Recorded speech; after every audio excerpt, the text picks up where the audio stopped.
listening, Karen. This is my second presentation for speech, my informative speech number 2. In attendance is, Tammy McMahon. Valerie Smittle. Lisa Swanson. and we'll get started.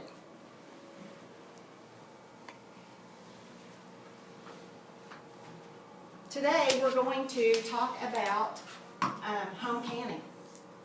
I don't know if any of you have ever done any home canning at all, but it's very good, and it allows you to enjoy everything, your stuff right out of the garden year-round, and it's so tasty, and you just can't imagine how fresh everything tastes in compared to what you purchase at the store.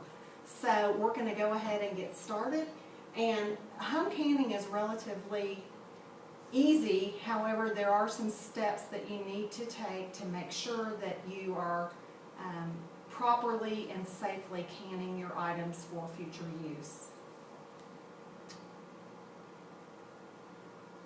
Sorry, we got logged off of here. As you can see in this slide, you've got the jar grips, which are right here. You've got home canning jars, your seals and your lids, and you've got a funnel, and you've got some fresh, nice looking produce here. To get started, you will need those items to properly can your items. You will also need a pressure cooker or a water bath canner, and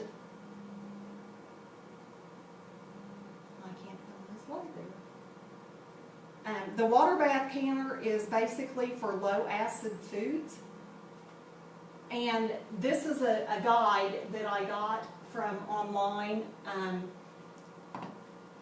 and it shows the different, there's a lot of resources available for home canning. You can go to the U.S. Department of Agriculture. There's, if you Google, there are many sources for home canning guides and recipes. As you can see, the method that you need to use depends on what you're canning, to ensure that if you're canning a high acid food, you need to use a pressure canner because it will maintain a higher heat level than a water bath canner, which ensures the reduction of spoilage. And as you can see there, what you can in the water bath canner would be fruits, fruit juice, jams, jellies, pickles, and some tomatoes, but I prefer to can mine in using a pressure canner. I just think it's safer. The other thing is a water bath canner, you don't have to have any special equipment. You could use a big stainless steel pot that you have at home and put your jars in there. Just make sure you cover them pretty good with water, and then put the lid on and boil it, get the water boiling to properly use that method.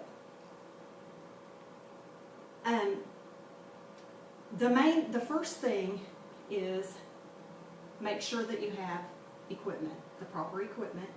You need good jars, Kerr canning jars, mason jars. Sometimes you can even use mayonnaise jars that come, the glass mayonnaise jars, as long as it is either regular or wide mouth jar, and that you need to inspect your jars for cracks or chips around that top edge, around that top rim, to make sure that there are no cracks or chips. If there are, you need to discard those jars because they will not seal appropriately.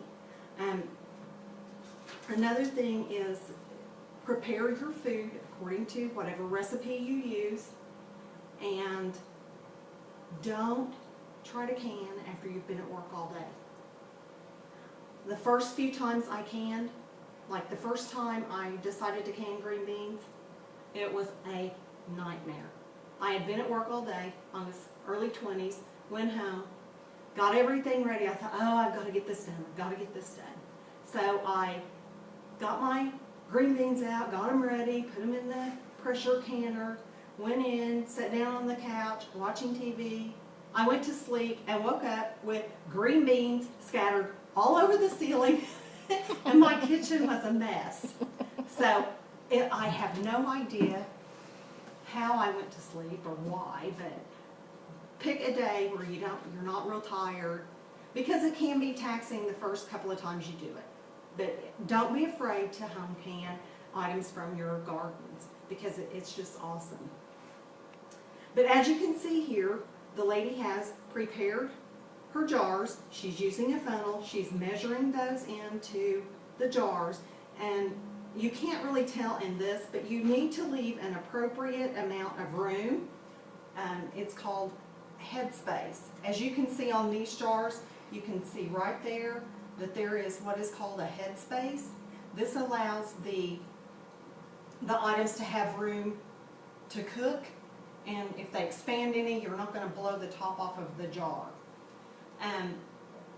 The other items that you can use for this are, in addition to the jar lifter, Ball also makes a plastic, it looks like a pencil, but on the end of it, it has a magnet, and it allows you to lift the seal out of the hot water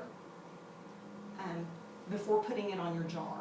You need to make sure that you use brand new seals every time you can. You cannot reuse a seal.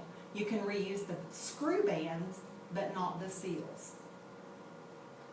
The other thing is, make sure that you can your item in accordance with the directions that are given, or instructions, or guidelines that they give you. Make sure that you do that, because this ensures the proper sealing of that jar. When you take them out of the boiling water bath or the pressure canner, you'll want to set them on a cabinet or a place where they can cool. Make sure that you have something down on your table to prevent that really hot jar from marring your countertop. Or don't set it on a cold stone countertop, because if you do, that jar, the vast temperature change can cause the bottom to fall out of that jar, and your contents will be everywhere. The same is true when you get ready to put your items in the canner. Make sure that you have sterilized those jars very well, and that you've kept hot or pretty warm water in them, because when you take the item that you're canning, your produce that you've prepared, if it's hot and you pour it in that jar and that jar is cold, it can burst. And I've had that happen to me as well. I wasn't thinking and did that. So that can be a problem.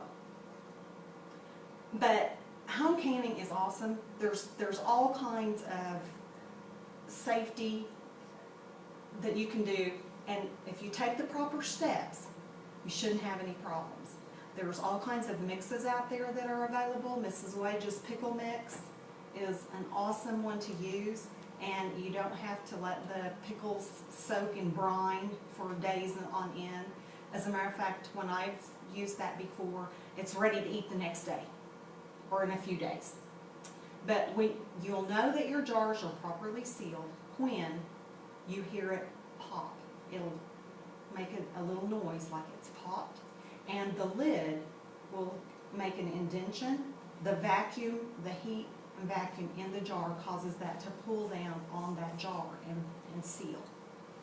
Once your items are finished, you're finished canning, you can take that screw band off of that jar, as you've seen in some of the other pictures that we had here. Those have the lids on, but these, she's removed the screw band from these, and they're fine to do that.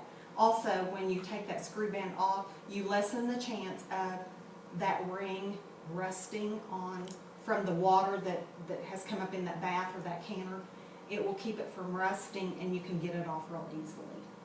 But if you have a jar that did not seal, make sure you put it in the refrigerator, and you use it within, I would say, 5 days or so, because it will spoil. Home canning is awesome.